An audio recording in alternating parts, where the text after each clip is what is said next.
Hey everyone! I wanted to hop on here as I'm drinking my tea to just remind everyone that we are headed into the Mercury retrograde portal, right? So this coming Sunday, November 9th, Mercury will station retrograde in the sign of Sagittarius at 6 degrees of Sagittarius. It will travel all the way back to Scorpio at 20 degrees. It'll get to 20 degrees by November 29th. So the retrograde period, kind of easy to remember because it's 9 and 9. It's November 9th to the 29th. And so it's a chunk of time, right? Just like any Mercury retrograde. I think this is unique because it is going to be sort of dancing between two signs. And I was thinking about it. I wrote a note about it earlier. Just these two signs are both freedom seeking, right? So Scorpio is freedom seeking in the sense that it will do anything to embody deeper truth, right? And to be able to say the deeper truth. And truth is freedom, right? So when we're in a state of truth, we're in a state of freedom in a lot of ways.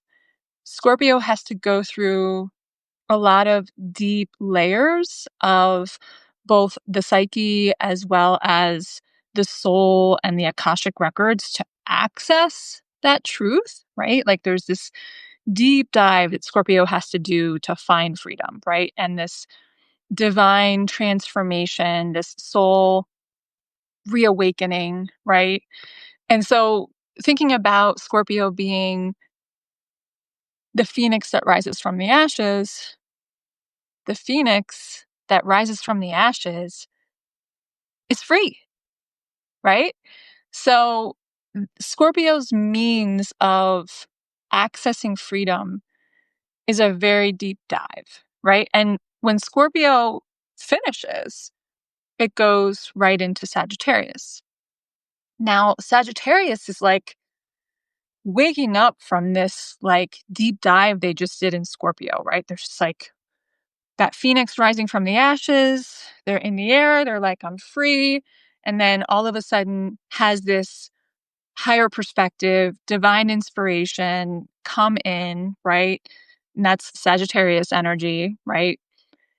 And pulls back the arrow of the archer and sends that arrow directly where they want it, right? They've decided, come to this new place of understanding what they believe, right?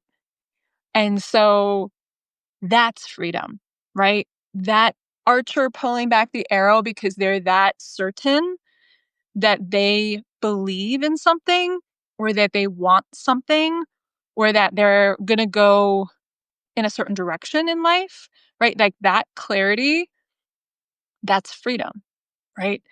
And so when there is a Mercury retrograde that starts in Sagittarius, right? This archer pulling back the arrow freedom and then travels back into Scorpio where we kind of have to go deeper, right? So it's interesting because it's reversed. Like Scorpio comes before Sagittarius.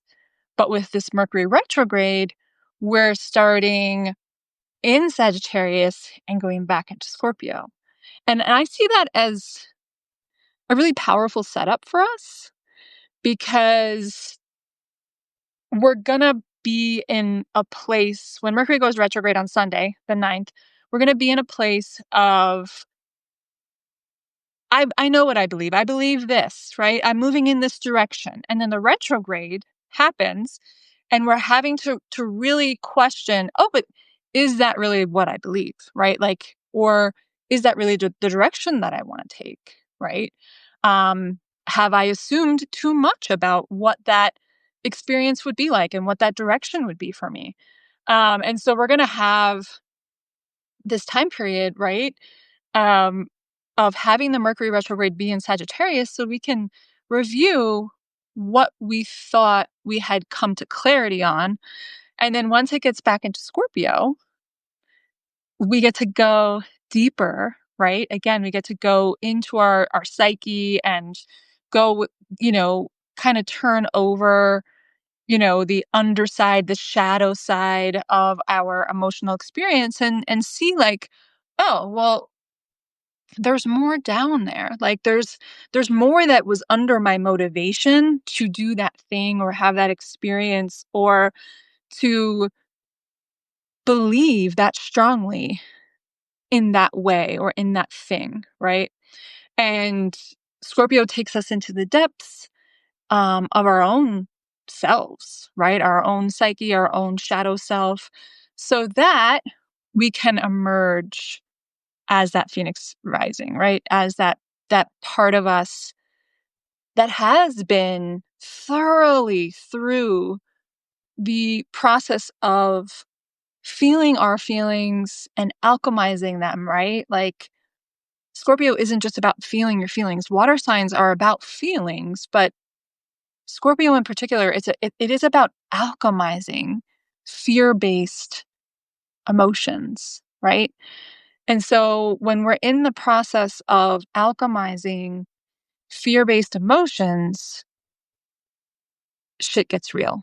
and and it can be a lot and it can be really vulnerable. Scorpio, wants to have a private experience of their emotions. They don't necessarily want people to know what their deepest fears are. And so I think that part of this Mercury retrograde is going to be a very external, outward, extroverted experience of like, okay, let me close my mouth and listen to people. I think that like during the Sagittarius part of it, we're going to be challenged to close our mouths and listen and peel back our assumptions and be willing to reach for that a higher perspective or even a new perspective. Because Sagittarius, once they've made their mind up, it is hard to come out of that.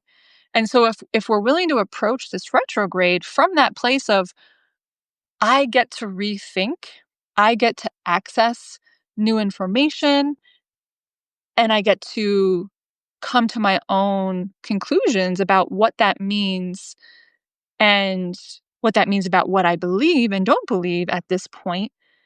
And then when we get back into Scorpio, again, that'll be the later part of Mercury retrograde, leading us to the 29th when it gets to 20 degrees of Scorpio.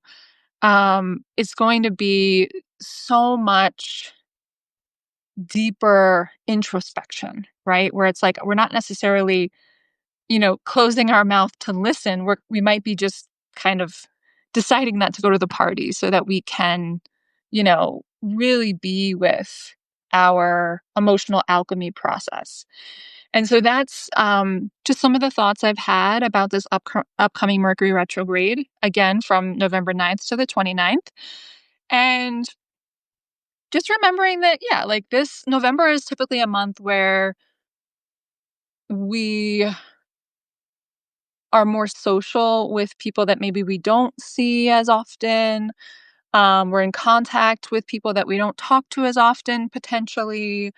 There's some sort of a break. There's, most people off for a holiday. It's like, okay, so how can I get clear about not only the plans that I'm making during this month, but also my plan of how I'm going to show up in conversations, right? Like how I'm going to show up when somebody shares something that emotionally triggers me or it triggers my belief system, right? It challenges my belief system, like, right? Like how am I going to show up maybe differently than I have in the past? And yeah, how can I practice this like zipping my lips a little bit more this month so that I can listen and process and allow myself the gifts, right? Because anytime we have Sagittarius energy, we have Jupiter energy. And that means that there is this this gift that wants to be bestowed upon us. And so if we can allow for ourselves to just settle into, okay, there's a gift here for me, there's a higher perspective, right? Like I do believe that this Mercury retrograde is an opportunity for us to come to that and to allow that to be the gift for us, right?